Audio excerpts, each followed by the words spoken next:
आज जो देखते हैं किस तरीके से फाइनली इस समरी शीट को हम बनाएंगे और देखेंगे कि ये समरी शीट क्या बोलती है। ये चीज यहाँ पे लिखी हुई है कि क्या क्या चीजें, क्या क्या प्रोसीजर हमने इस वर्क पेपर में अप्लाई करे। एकदम सेल्फ एक्सप्लेनेटरी बनेगा। देखो किस तरीके से ये जो आपकी समरी शीट है इसको देखो हम लिंक करेंगे from the trial balance also and from the individual bank balance also. देखो किस तरीके से एक समरी शीट यहाँ पे बनी है। ऊपर वाली जो टेबल है आपकी, this is to map the balance with the trial balance. आपका एज पर शेड्यूल जो यहाँ पे बैलेंस लिखा हुआ है वो लिखा हुआ है 14 लाख का एज पर शेड्यूल, यानी कि यहाँ पे देखो लिंक लगा हुआ है। आप लिंक पे ट्रैवल करोगे अगर, कंट्रोल प्लस आपकी जो बॉक्स ब्रैकेट वाली की है उसके साथ, ये वाली जो आपकी की है, कंट्रोल प्लस ये दबाओगे तो आप लिंक पे ट्रैवल कर पाओगे इसके। और ये लिंक आ रहा है आपका इस शेड्यूल से। ये आपका शेड्यूल जो है ये समरी बनेगी आपकी बैंक वाइज। यहाँ पे आपके 10 लाइन आइटम भी हो सकते हैं, 10 बैंक अकाउंट्स भी हो सकते हैं कंपनी में, 20 भी हो सकते हैं, 50 भी हो सकते हैं।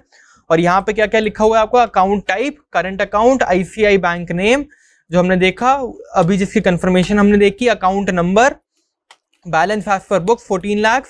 और यहाँ पे आपको बाकी इंफॉर्मेशन डालनी है, लिंक करनी है from the individual BRS.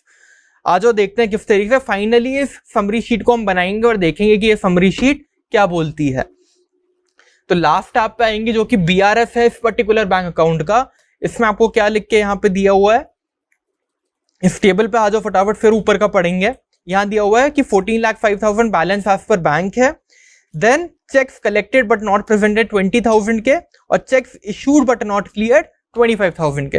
Checks collected but not presented का क्या मतलब है?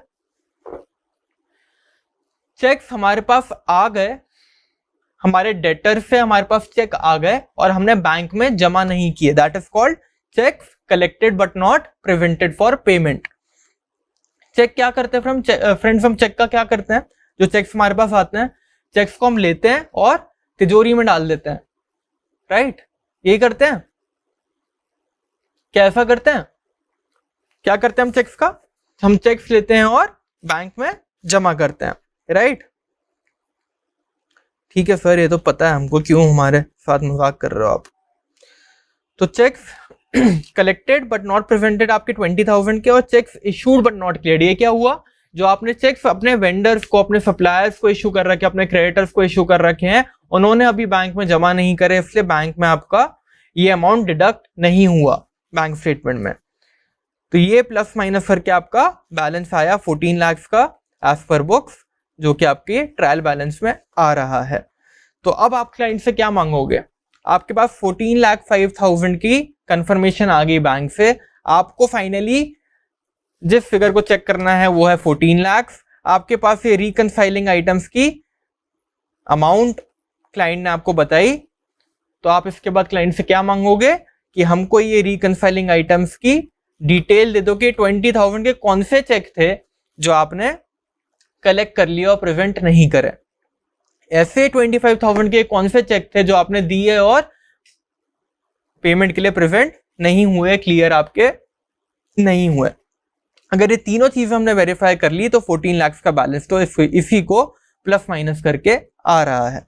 तो अगर फ्रेंड्स हमको ये 20,000 वेरीफाई करना है, cheques collected but not presented, तो हम क्या करेंगे? क्या लगता है आपको? जैसे हमने बोला कि चेक्स तो हम कलेक्ट करते हैं बैंक में प्रेजेंट करने के लिए, बट क्या होता है कई बार कि कट ऑफ डेट आ गई, 31 मार्च आ गया और हमने चेक्स कलेक्ट कर लिए, लेकिन उस दिन बैंक बंद था, 30 मार्च को, 31 मार्च को ही हमारे पास चेक्स आए और उस दिन बैंक बंद थे, तो हमने उसको बाद में जमा करवाया। बाद में कितना बाद में होगा? प्रैक्टिकली 1 वीक बाद, 2 वीक बाद मैक्सिमम, क्योंकि चेक्स को हम उठा के तिजोरी में तो रखेंगे नहीं, उसको फाइनली बैंक में ही जमा करना है। तो 1-2 दिन का डिले हो सकता है, लेकिन फाइनली हम उसको जमा तो कर ही लेंगे। तो अगर ये 20,000 को हमको वेरीफाई करना है कि ये जेन्युइन ट्रांजैक्शंस हैं या नहीं, ये मैं क्या बोल रहा हूं? ये मैं इसलिए बोल रहा हूं कि मान लो कि ये फिगर मैंने कर दी 2 लाख, राइट? मैंने बोला कि मेरे पास चेक्स आए 2 लाख के और वो मैं प्रेजेंट नहीं कर पाया 31 मार्च तक बैंक में, और मैंने ये कर दी 2 लाख की। तो मेरा बैंक ने तो कंफर्म किया मेरे को 14,05,000 बैलेंस, और मैंने बोला कि 2 लाख की मेरी BRF की रिकंसाइलिंग एंट्री है और मेरा बुक्स में बैलेंस आ रहा है 15,80,000 का, या क्या आ रहा है, हाँ 15,80,000। तो जो कि बैंक ने कंफर्म किया 14,05,000, मैंने बोला कि 15,80,000 है मेरी बुक्स में, तो ये मेरी BRF की एंट्री है 2 लाख की। तो आपको क्या डाउट आएगा मन में? ये डाउट ही आएगा कि यार ये जो 2 लाख की एंट्री है ठीक है या नहीं है, ये ठीक है या नहीं, इसको आप वेरीफाई कैसे करोगे कि ये जेन्युइन ट्रांजैक्शंस हैं या नहीं? इसको आप वेरीफाई करोगे कि जो 20,000 के चेक आपके पास, आपने बोले कि cheques collected but not prevented थे, ये कौन से चेक थे जो कि फ्यूचर में जाके भी तो क्लियर हुए होंगे 1 या 2 हफ्ते में। तो आप हमको फ्यूचर के बैंक रिकॉर्ड से, बैंक स्टेटमेंट से ये चेक कराओ कि जो चेक्स आपके 31 मार्च को आपके पास आ गए थे वो क्लियर 31 मार्च तक नहीं हुए थे, उसके 1-2 हफ्ते बाद वो चेक्स क्लियर हो गए या नहीं। अगर वो चेक्स क्लियर हो गए तो हाँ, हम ये मान पाएंगे कि ये ट्रांजैक्शन आपके जेन्युइन थे, 31 मार्च तक आप इनको जमा नहीं कर पाए किसी रीजन से, उसके बाद ये क्लियर हो गए बैंक में। राइट फ्रेंड्स, समझ आ रही है बात? बहुत ही लॉजिकल है। इसी को हम बोलते हैं सब्सिक्वेंट क्लियरेंस वेरिफिकेशन। जो आपके रिको आइटम्स हैं उनको आप सब्सिक्वेंटली देखोगे कि वो क्लियर हो गए 31 मार्च के बाद या नहीं। राइट